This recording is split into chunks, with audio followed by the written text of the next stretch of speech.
മകളുടെ പ്രസവ സമയത്ത് അവളുടെ കൂടെ നിൽക്കാൻ വേണ്ടി വീട്ടിലുള്ള മറ്റൊരു മകളെ കൂടി പറഞ്ഞയച്ചു എന്നുള്ളതാണ്.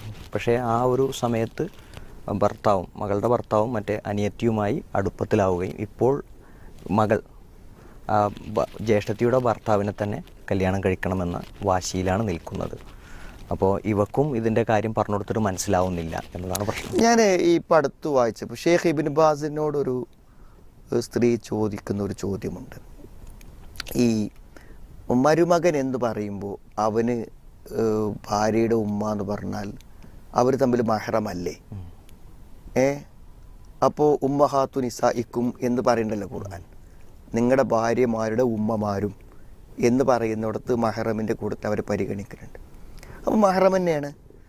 അപ്പോൾ ഈ ചോദ്യത്തിൽ കാണുന്നത് എന്താണെന്ന് വിചാരിച്ചാൽ ഈ സ്ത്രീ മരുമകനിൽ നിന്ന് വളരെ ഒരു ഡിസ്റ്റൻസ്, ഒരു അകലം പാലിക്കുന്നതാണ്. മരുമകൻ്റെ മുന്നിൽ ഫുൾ ഡ്രസ്സിലേ നിൽക്കുള്ളൂ, കൂടെ ഇരുന്ന് രണ്ടാൾ ഒറ്റയ്ക്ക് ഭക്ഷണം കഴിക്കാനൊക്കെ വിസമ്മതിക്കുന്നു. ഇങ്ങനെയൊക്കെ ചെയ്യേണ്ടതുണ്ടോ എന്നാണ് ചോദ്യം. അപ്പോൾ ഷെയ്ഖ് ഇബ്നു ബാസ് റഹ്മത്തുള്ളാഹി പറയുന്നുണ്ട്, നിങ്ങൾ കൂടെ ഭക്ഷണം കഴിച്ചോളിയും, അതൊക്കെ നല്ലൊരു ബന്ധം ഉണ്ടാവാൻ നല്ലതാണ് എന്ന് പറയുന്നുണ്ട്. പക്ഷേ നിങ്ങൾ ഹിജാബ് പാലിച്ചിട്ട് നിന്നാൽ മതി എന്ന് പറയുന്നുണ്ട്. ഈ മഹ്റം എന്ന വാക്ക് വരുന്നതോടുകൂടെ നമ്മുടെ പല സഹോദരിമാരും തെറ്റിദ്ധരിച്ച എന്താണെന്ന് വിചാരിച്ചാൽ ഇപ്പോൾ നമ്മൾ മക്കളെയൊക്കെ മുന്നിൽ നിൽക്കണ പോലെ തന്നെ എന്ത് ചെയ്യാം ആവാം എന്നാണ് ഉദ്ദേശിക്കുന്നത്. അതിലേറെ അപകടം എന്താ വെച്ചാൽ ഈ ഭാര്യയുടെ സഹോദരിമാരാണ്. ഈ പറഞ്ഞ കേസ് എന്ന് പറഞ്ഞാൽ അവൾക്ക് തീർത്തും ഇയാൾ അന്യനാണ്. ഇപ്പം നിങ്ങളുടെ ഇളയച്ചി നമ്മൾ പറയും അല്ലേ, ഭാര്യൻ്റെ അനുജത്തിക്ക്, അവൾക്ക് നിങ്ങൾ അന്യനാണ്. പക്ഷെ നമ്മൾ നാട്ടിൽ അളിയാക്കാന്നോ എന്തോ പറഞ്ഞിട്ട് എന്ത് ചെയ്യും, ഭയങ്കര റെസ്പെക്റ്റിലാണ്. അത് പഴയ കാലത്ത് അങ്ങനെ ആയിരുന്നു. നമ്മളൊരു വാപ്പനെ പോലെ റെസ്പെക്റ്റ് ചെയ്തിരുന്നു.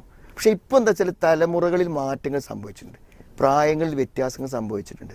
ഇപ്പം നമ്മൾ ചില സ്ഥലത്തൊക്കെ നമ്മൾ എന്ത് ചെയ്യും, അല്പം സൂക്ഷ്മത പാലിച്ചില്ലെങ്കിൽ ഇപ്പോൾ നമുക്കൊരിക്കലും കേൾക്കുക പോലും ചെയ്യാൻ കഴിയാത്ത കാര്യമാണ് എന്ത്, ഇപ്പോൾ ഇളയച്ചനെ പ്രേമിക്കുന്നു, അവൾക്ക് ഇയാളെ കൂടെ ജീവിക്കണമെന്ന്, അവളുടെ ജ്യേഷ്ഠത്തെ അവിടെ ഉണ്ടെന്ന് അറിയാലോ, അങ്ങനെ ജീവിക്കാൻ കഴിയില്ല എന്ന് ഉറപ്പല്ലേ?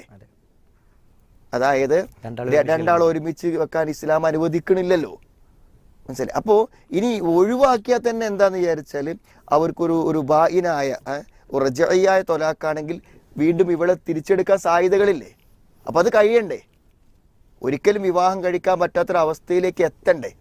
എത്ര സാധ്യതകളൊന്നുമില്ലാത്തൊരു സംഗതിയാണ്.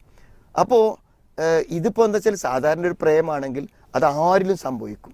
ഒരു ജാതിക്കാരനാവാം, അന്യമതസ്ഥനെ ആവാം, കുട്ടികളുള്ള ആവാം. അപ്പോൾ ഇങ്ങനത്തെ ഒരു അടുപ്പത്തിനുള്ള അവസരം ഉണ്ടാവുക എന്നുള്ളത് വളരെ ഭയാനകമാണ്. അവിടെയൊക്കെ സംഭവിക്കണമെന്ന് വെച്ചാൽ ഇവരൊരു അന്യനായി കാണുന്നില്ല. അതുകൊണ്ട് എന്ത് ചെയ്യും, ഇളയച്ചിമാരൊക്കെ അളിയൻ്റെ ബൈക്കുമ്പോൾ കയറി പോവും, കാറിലൊറ്റക്ക് പോവും, അവരൊറ്റ കൊണ്ടുപോയി ഡ്രോപ്പ് ചെയ്യും.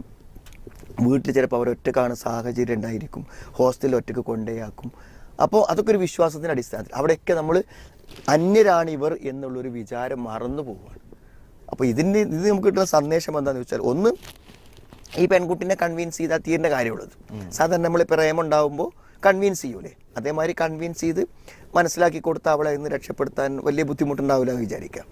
അതിൻ്റെ പരിഹാര പത്രമേ ഉള്ളൂ. പക്ഷേ ഇത് എല്ലാവർക്കും ഒരു പാഠമാണ്.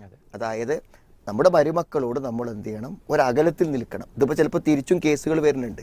അതായത് അമ്മായിമ്മയും അതൊക്കെ തന്നെ എൻ്റെ അപകടം എന്ന് പറഞ്ഞാൽ ഇപ്പോൾ പിന്നെ എങ്ങനെയാണ് അവരൊന്നിച്ച് പോവുക?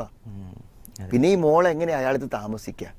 ഉമ്മനോട് തെറ്റായ രൂപത്തിൽ പെരുമാറുന്നുണ്ട് എന്ന് മോള് മനസ്സിലാക്കി കഴിഞ്ഞാൽ അവർക്കവിടെ ജീവിക്കാൻ പറ്റുമോ? എൻ്റെ അനുജത്തിയോട് എൻ്റെ ഭർത്താവ് മോശമായി പെരുമാറുന്നു എന്ന് തോന്നിക്കഴിഞ്ഞാൽ അയാളെ ഭർത്താവായി സ്വീകരിക്കാൻ പറ്റുമോ? ഇതൊക്കെ എന്ന് പറഞ്ഞാൽ കുടുംബം വിളക്കി ചേർക്കാൻ പറ്റാത്ത വിധം ഛിന്ന ഭിന്നമായി പോകുന്ന പ്രശ്നങ്ങളാണ് ഈ ബന്ധങ്ങൾ. വളരെ സൂക്ഷിക്കേണ്ട കാര്യമാണ്. നമുക്ക് പറയാനുള്ളത് എന്താ വെച്ചാൽ, ഇപ്പോൾ ഈ പൊതുവേ ഇളയച്ചിമാരാണെങ്കിൽ പ്രത്യേകിച്ചും എന്ത് ചെയ്യണം, പൂർണ്ണ ഹിജാബോടെ ഇയാളൊരു അന്യ പുരുഷനാണെന്നുള്ള 100% ബോധത്തോടു കൂടെ തന്നെ വീട്ടിൽ നിൽക്കേണ്ടത്. അത് കുറച്ചൊക്കെ അമ്മായിമ്മമാർ അല്ലെങ്കിൽ ഉമ്മമാരും ശ്രദ്ധിക്കുന്നത് നല്ലതാണ്. കാരണം നമ്മൾ നല്ലത് വിചാരിക്കും, അപ്പുറത്തെ ആൾ നല്ലത് വിചാരിച്ചു കൊള്ളണമെന്നില്ല. അപൂർവങ്ങളിൽ അപൂർവമായി പോലും അങ്ങനത്തെ ഒരു തെറ്റായ ബന്ധമുണ്ടായിപ്പോയാൽ നമ്മുടെ മകളുടെ ഭാവി അനാഥമായി പോകും. സമൂഹത്തിൽ നമുക്ക് ഇറങ്ങി നടക്കാൻ പറ്റില്ല. അള്ളാഹുവിൻ്റെ അടുക്കൽ ചെല്ലുമ്പോഴും അതിനേക്കാളും വലിയ പ്രശ്നങ്ങളാണുള്ളത്. അപ്പോൾ അതൊരു തിരിച്ചറിവുണ്ടാവാൻ ഈ ക്വസ്റ്റ്യൻ ഉപകരിക്കുമെന്നാണ് എനിക്ക്